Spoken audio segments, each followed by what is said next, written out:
My Facebook, my Facebook page is a cluster of Saturday nights drinking in Gaza. The fusion of blood and alcohol created a fierce dichotomy that shouldn't exist. My bed is a crimson and clover field with big dreams attached to every leaf hidden inside pockets of brand new shirts that I bought just to grab her attention. My mind is doing jumping jacks over the thoughts of rebellion and fighting for the dead youth as opposed to enjoying my own. My brains grew muscles as their feet grew tired from running at night. When the dark hinders their vision till they get confused between rocks and skulls, but they run and jump and dodge and break broken bones beneath them as long as they stay alive. In Gaza, I die.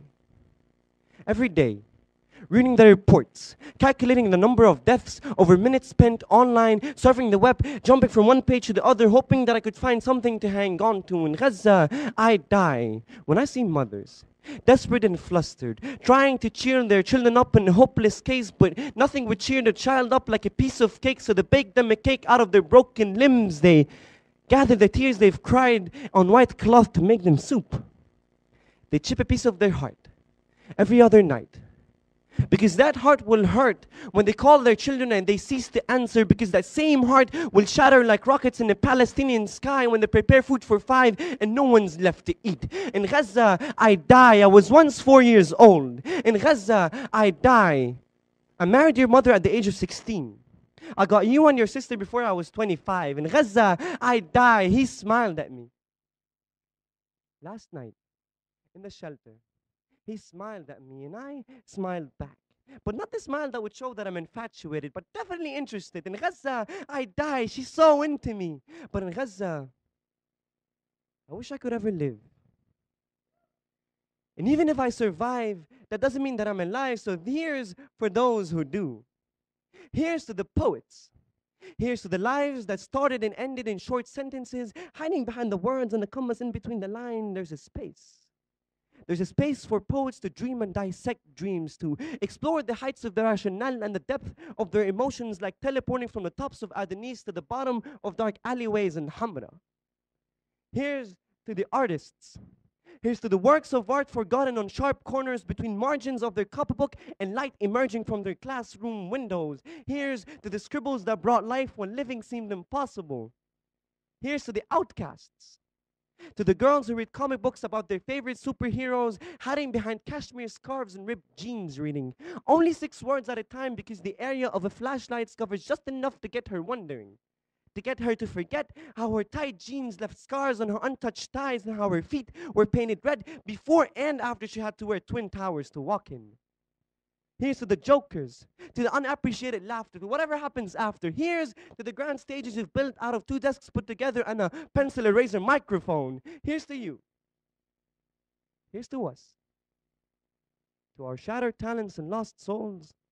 Here's to our distorted comprehension of ourselves. Here's to us. And whoever falls in love with us. Thank you.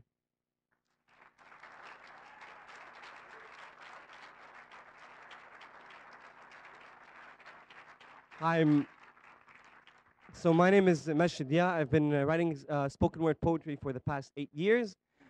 First of all, I gotta say, me being here is such an opportunity. I can see the curiosity in your eyes. I can see how you want to see things and know things and learn and be someone better.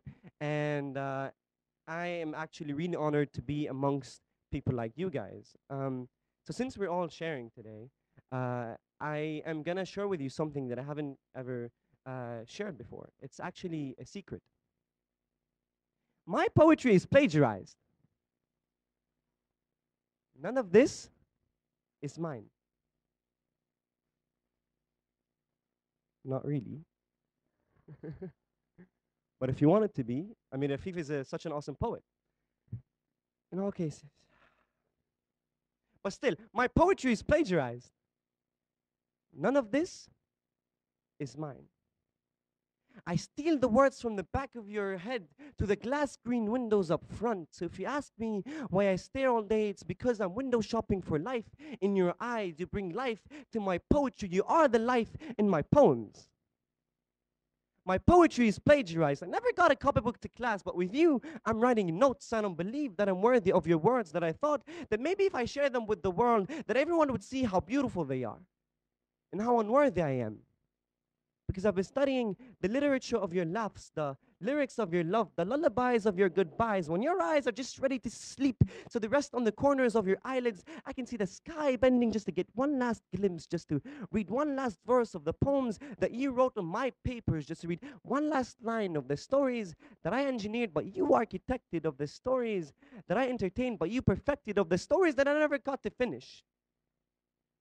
Because I was too afraid that the last lines wouldn't have you in them, that the last words wouldn't be I love you, that the last scene would actually be the end. So I never wrote something that's truly mine. I just copied off syllables from your name onto monotonous paper and stole hidden harmonies from your heart. To let my ink dance away ordained line and indented paragraphs, MLA formats and structured writing, so that I can free verse and free myself from the responsibility of being the only person who witnessed your words as they stumble and unfold. At that exact time, at that specific moment, when you were so beautiful and also alive, my poetry is not plagiarized. It is simply not mine. It is all for you. It is all for you. Thank you very much.